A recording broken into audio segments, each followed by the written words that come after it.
उस वक्त तो सूरत हाल ये होगी, यफसिलु बैनकुम, तुम्हारे और उनके दरमियान में जुदाई डाल दी जाएगी। और नफ्सा नफ्सी का ये आलम होगा कि एक फर्द ये चाहेगा कि अपने पूरे ख़ानदान को, अपने पूरे माल को, यहाँ तक कि दुनिया के तमाम तर लोगों को फिदिये में दे दें, और अल्लाह ताला के अजाब से गुलू खलासी और नजात मुमकिन हो तो कर लें। क़यामत के दिन जो है, जो तक़सीम होने वाली है, वो सिर्फ ईमान और अमल सालेह की बुनियाद पर होने वाली है। अल्लाह ताला उसमें ये नहीं देखेगा कि इसमें कौन नबी का बेटा था या कौन नबी की बीवी थी। उस नेक लोगों के गिरोह में हजरत लूत की बीवी भी नहीं होगी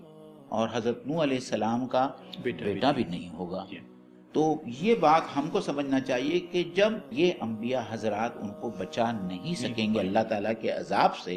तो हमारी और आपकी और दूसरे हमाशुमा की क्या हैसियत होगी उस रोज कि कोई हमको बचा